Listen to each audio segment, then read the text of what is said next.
নমস্কার, আত্মানন্দধাম চ্যানেলে আপনাকে স্বাগত। আপনি শুনছেন শ্রী মানিক রঞ্জন দত্ত মহাশয়ের লেখা শ্রীমৎ স্বামী আত্মানন্দ পুরী মহারাজের জীবন কাহিনী। যুগ পরিবর্তনের প্রয়োজনে ভারতের দিকে দিকে দেখা যায় মুক্ত পুরুষের আবির্ভাব। এই আবির্ভাব চলিয়া আসিতেছে সৃষ্টির প্রথম হইতেই, জীবকে অন্ধকার হইতে আলোকের পথ নির্দেশ করিয়া মহানন্দের মাঝে মুক্তির আস্বাদ গ্রহণ করিবার জন্য। বিংশ শতাব্দীর প্রথম দশকেই পূর্ব বাংলার চট্টগ্রাম জেলার অন্তর্গত নিশ্চিন্তা গ্রামে আবির্ভূত হয়েছিলেন এমনই একজন মুক্ত পুরুষ। নিশ্চিন্তা গ্রামখানি ছিল প্রায় 1 বর্গমাইল আন্দাজ। সীতাকুণ্ড তীর্থস্থানের 10 মাইল উত্তরে অবস্থিত। নিশ্চিন্তা গ্রামখানি ধনী, মধ্যবিত্ত ও দরিদ্র সকল শ্রেণীর মানুষেরই বাস ছিল। গ্রামবাসীর মধ্যে আন্তরিকতা ও সৌহার্দ্যপূর্ণ ব্যবহার লক্ষ্য করিবার মতো। কৃষিই ছিল প্রধান উপজীবিকা। ছোটোখাটো ব্যবসায় অনেকে লিপ্ত ছিলেন। বেশিরভাগ গৃহই নির্মিত হইত বাঁশের বেড়া, শন বা খড়ের ছাউনি দ্বারা। যাহাদের আর্থিক সঙ্গতি একটু ভালো ছিল তাহাদের বেশিরভাগ বাড়িতেই ছিল টিনের ছাউনি। ইট পাথরের বাড়ি নাই বললেই হয়। এই গ্রামেরই অধিবাসী শ্রীযুক্ত গোবিন্দচন্দ্র নাহা মহাশয়ের ছিলেন সকলেরই শ্রদ্ধার পাত্র। মান, যশ, প্রতিপত্তি কোনোটারই অভাব তার ছিল না। সংসারে আয় ব্যয়, পূজা পার্বণ সব কিছু কৃষির উপর নির্ভর করিত। বসতবাটির পূর্ব সীমান্তে ছিল একটি পুকুর। পুকুরের পূর্ব তীরে বৃহৎ বেল গাছ। সংলগ্ন পূর্বপুরুষদের স্থাপিত একটি শিব মন্দির ছিল। মন্দিরে পুজো পার্বণ ও যজ্ঞাদি যাহাতে সুষ্ঠুভাবে হইতে পারে তাহার প্রতি তিনি খুবই দৃষ্টি রাখিতেন। তাহার পত্নী শ্রীমতী ভবানী দেবী ছিলেন স্বামীর অনুগামিনী। সংসার কর্মে যেমন তীক্ষ্ণ বুদ্ধিসম্পন্ন, তেমনি ধর্মের প্রতিও ছিল ওনার একান্ত নিষ্ঠা। দিন দরিদ্রের সেবা করা ছিল তার নিকট পরম কাজ। শ্রীযুক্ত গোবিন্দচন্দ্র নাহা মহাশয়ের ছিল 4 পুত্র। তাহারা যথাক্রমে শ্রী মহেন্দ্রচন্দ্র নাহা, শ্রী ষষ্ঠীচরণ নাহা, শ্রী বিপিনচন্দ্র নাহা ও শ্রী গোপালকৃষ্ণ নাহা। পুত্রদের যথার্থ শিক্ষাদানে উপযুক্ত করিয়া যথাসময়ে দ্বার পরিগ্রহপূর্বক সংসারই করিয়াছিলেন। তৃতীয় পুত্র শ্রীযুক্ত বিপিনচন্দ্রের শিক্ষার প্রতি আগ্রহ ও মেধা অবলোকন করিয়া তিনি তাহাকে ডাক্তারি পড়াইবার জন্য ঢাকা শহরে শিক্ষার ব্যবস্থা করিয়াছিলেন। শ্রীযুক্ত বিপিন যথাকালে অ্যালোপ্যাথি মতে LM.A পাশ করিবার পর গৃহে প্রত্যাবর্তন করিয়া দেশের ও দশের সেবায় আত্মনিয়োগ করিলেন। সময়ের পরিবর্তনে যাহা সচরাচর হইয়া থাকে, এখানেও তাহাই হইল। শ্রীযুক্ত গোবিন্দচন্দ্র নাহা মহাশয়ের তিরোধানের পর যৌথ পরিবার সম্ভবত 2 ভাগে ভাগ হইয়া যায়। প্রথম ও দ্বিতীয় একসঙ্গে রইলেন। তৃতীয় ও চতুর্থ অর্থাৎ শ্রীযুক্ত বিপিনচন্দ্র ও শ্রীযুক্ত গোপালকৃষ্ণ একই সঙ্গে বাস করিতেন। নিশ্চিন্তা গ্রামের প্রায় 5 মাইল পশ্চিমে হাজিমনগর মজুমদার বাড়িতে শ্রীযুক্ত বিপিনচন্দ্রের বিবাহ হয়। তাহার পত্নীর নাম শ্রীমতী সৌদামিনী দেবী। শ্রীযুক্ত গোপালকৃষ্ণের পত্নীর নাম শ্রীমতী জ্ঞানদা সুন্দরী দেবী। শ্রীযুক্ত বিপিনচন্দ্র নাহা মহাশয়ের ছিল 5 পুত্র ও 3 কন্যা। পুত্রদের নাম শ্রীযুক্ত অশ্বিনী কুমার, শ্রীযুক্ত রোহিণী কুমার, শ্রীযুক্ত অবনী কুমার, শ্রীযুক্ত তরণী কুমার ও শ্রীযুক্ত নির্মল কুমার। কন্যাদের নাম ছিল শ্রীমতী সরজু দেবী, ননীবালা ও শ্মশানবাসিনী। 9ই ভাদ্র 1830 শকাব্দ, বঙ্গাব্দ 1315 সাল, 14ই ভাদ্র মঙ্গলবার। জন্মাষ্টমীর 5 দিন পর অঘোর চতুর্দশী কৃষ্ণপক্ষ। শরতের আগমনে বিশেষত বঙ্গদেশে বৃষ্টিপাতের সম্পূর্ণ বিরাম দেখা যায় না। বিক্ষিপ্তভাবে বর্ষণ চলতেই থাকে। আকাশে মেঘের আনাগোনা কখনো বেশি, কখনো কম।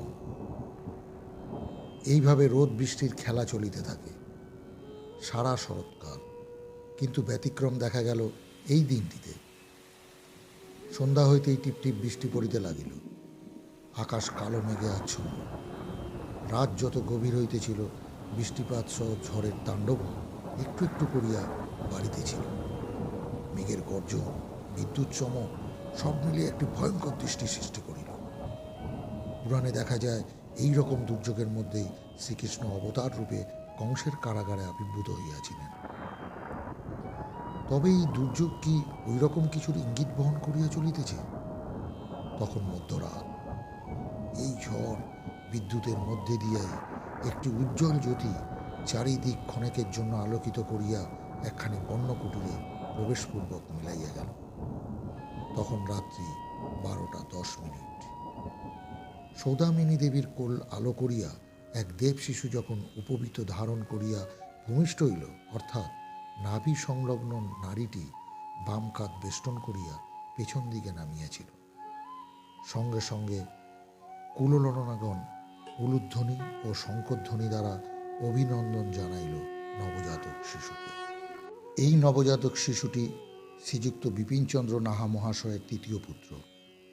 শ্রীযুক্ত বিপিনচন্দ্র মহাশয় ছিলেন নিচিন্তা গ্রামের একজন স্বনামধন্য চিকিৎসক। দীর্ঘকায় ও বলিষ্ঠ চেহারাযুক্ত ডাক্তারবাবুকে সবাই খুব শ্রদ্ধার চোখে দেখিত। তাহার উদারনীতি, ন্যায়পরায়ণতা সকলের দৃষ্টি আকর্ষণ করিত। ধনী দরিদ্র বা একেবারে নিঃসম্বল সকলের প্রতি তিনি ছিলেন উদার। ধর্মের প্রতি ছিল তাহার গভীর নিষ্ঠা। এই ধর্মনিষ্ঠ পুরুষ কখনো অন্যায়ের কাছে মাথা নত করেন নাই। কাহাকেও তাহা করিতে দেখিলে তিনি তাহা সহ্য করিতে পারিতেন না। তদীয় পত্নী শ্রীমতী সৌদামিনী দেবী ছিলেন স্বামীর অনুগামিনী। তিনি ছিলেন স্বরূপা ও সরল প্রকৃতির। তাহার হৃদয়ের অসীম শ্রদ্ধা ও ভালোবাসা আকৃষ্ট করিয়াছিল সংসারের সকলকে। দেবদ্বিজে ভক্তি, পূজা পার্বণ, দারিদ্র্যের সেবা ইত্যাদি তার নিত্যকর্মের মধ্যে প্রধান ছিল। সংসার কর্মেও তিনি ছিলেন সুনিপুণ। যাহাতে কেউ ব্যতিব্যস্ত না হন সেই দিকেও তিনি নজর রাখিতেন। নবজাত শিশুর বয়স 2 মাস অতিক্রান্ত প্রায়, কিন্তু দেখিলে মনে হয় যেন 6 মাসের শিশু। যেমন নধরকান্ত স্বাস্থ্য, তেমনি দুধে আলতা রং। প্রথম দর্শনে শিশুটির প্রতি প্রত্যেকে স্নেহ মমতার আকর্ষণ বোধ করিল। শিশুটিকে দেখিবার জন্য পাড়াপড়শি, এমনকি গ্রামের আবাল বৃদ্ধ বনিতার যাতায়াত ক্রমাগত বাড়িয়াই চলিতে লাগিল। তাহারা কেন প্রতিদিন খোঁজখবর নেবার জন্য আসে জিজ্ঞাসা করিলে তাহারা কহিত, তোমার ওই শিশুটিকে আমরা একদিনও না দেখিয়া থাকিতে পারি না। কিন্তু এত আদর, মমতা, নাড়াচাড়া শিশুটি সহ্য করিয়া উঠিতে পারিত না। ফলে দেখা যাইত কিছু কিছু মহিলা কোলে লইয়া আদর করিতে গেলেই শিশু তর্কায় আক্রান্ত হইয়া পড়িত। চোখ উল্টাইয়া, হাত পা শরীরের রং নীলবর্ণ ধারণ করিয়া আড়ষ্ট হইয়া যাইত। সুন্দর শিশুদের দৃষ্টি লাগা বা পেঁচোয় পাওয়া, এই ধরনের প্রবাদ সর্বত্রই প্রচলিত দেখিতে পাওয়া যায়। এই নধরকান্তি শিশুটিরও বোধ হয় ওই ধরনের কিছু একটা হইয়াছে ভাবিয়া মাতা পিতা ওঝা বৈদ্য দ্বারা ঝাড় ফুঁক ইত্যাদি অনেক কিছু করিয়া কোনো ফল লাভ করিতেন না। কিন্তু কিছু সময় পর শিশু আপনা হইতেই আবার সুস্থ হইয়া আপন মনে খেলা করিতে থাকিত। শিশুটির কাকিমা শ্রীমতী জ্ঞানদা সুন্দরী দেবী শিশুটিকে খুব বেশি আদর যত্ন করিতেন। তিনি ছিলেন একজন নিপুণ সংসারী। এই অলক্ষণে রোগটা কোন মহিলার কোলে থাকাকালীন আক্রান্ত হইয়াছিল তিনি তাহা মনে রাখিয়া ঠিক সুযোগ মতো জিজ্ঞাসা করিয়া জানিবেন মহিলাটি অসুচি অবস্থায় শিশুটিকে কোলে লইয়া আদর করিয়াছিল। ইয়ার পর হইতে এই ধরনের অসুচি অবস্থায় কাহাকেও কোলে নিতে দেওয়া হইত না। ফলে শিশু আর কখনো রোগাক্রান্ত হইতেও দেখা যায় নাই। ইহাতে মাতা পিতা একটি দুরূহ চিন্তা হইতে হাঁপ ছাড়িয়া বাঁচিলেন। ক্রমে শিশু বড় হইতে লাগিল।